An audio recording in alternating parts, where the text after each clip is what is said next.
आज के खत का आने वाले दिनों में आप क्या असर देख रहे हैं? और इसके साथ साथ अगर 16 मई को यानी जुमेरात के रोज इमरान खान साहब की अपीयरेंस हो जाती है वीडियो लिंक पर, तो उसके बाद आपको क्या सिनेरियो दिखाई दे रहा है?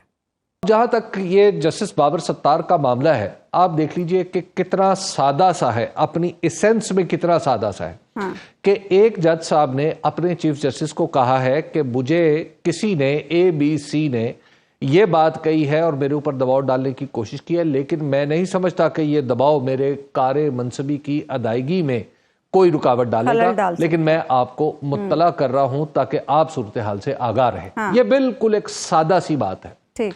अब यहाँ पर आप ये तो उन्होंने मैसेज भी दे दिया ना हबीब साहब, हुकूमत, ये तो उन्होंने मैसेज भी दे दिया एक तरह से, ये तो उन्होंने एक तरह से मैसेज भी दे दिया, लेकिन उसके साथ आप देखिए हुकूमत का तर्ज अमल। हाँ। हुकूमत का तर्ज अमल जहां पे माजरत खाना होना चाहिए था। हाँ।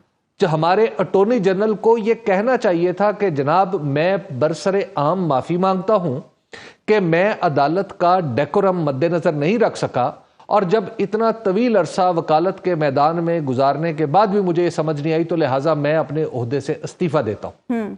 लेकिन आप जरा दीदा दिलेरी मुलाहिजा फरमाइए कि जस्ट हमारा अटॉर्नी जनरल पाकिस्तान के टीवियों के ऊपर बैठ के कह रहा है कि देखें जी हाँ हमने ऐसा किया था, और उसके बाद फिर एक बुनियादी मसला और भी है उस्मा जिस पे हमें नजर रखनी चाहिए। आखिर ये जो टेलीफोन रिकॉर्ड हो रहे हैं, भाई मैं इस मुल्क का शहरी हूं, हम सब इस मुल्क के शहरी हैं, क्या हमें पता नहीं होना चाहिए कि टेलीफोन रिकॉर्ड किस कानून के तहत हो रहे हैं? टेलीफोन का रिकॉर्ड होना एक सजा है, बिल्कुल ऐसे ही जैसे ECL में नाम डाल जाना एक सजा है।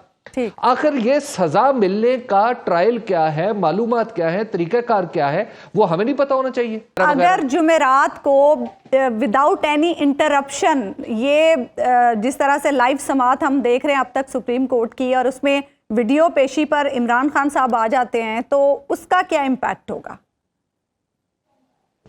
देखिए उसका इम्पैक्ट जो है वो दो तरह से जी। एक तो है कि कम से कम उससे ये सिग्नल लिया जा सकता है कि जो पाकिस्तान तहरीक-ए-इंसाफ की और इमरान खान साहब की ये शिकायत थी कि अदालतें, और उन्होंने बाकायदा तौर पर कई जजेस के बारे में नाम लेकर कहा कि उनके साथ इम्तियाजी सलूक कर रही हैं। चीफ जस्टिस साहब का नाम भी लिया उनकी पार्टी ने। इमरान खान साहब को जी, तो अगर इमरान खान साहब को अपीयरेंस का मौका मिलता है तो फिर तो डेफिनेटली उनका ये शिकवा कि जनाब हमें हमारे साथ इम्तियाजी सलूक किया जा रहा है, शायद उसमें थोड़ी सी कमी आ जाए। हाँ।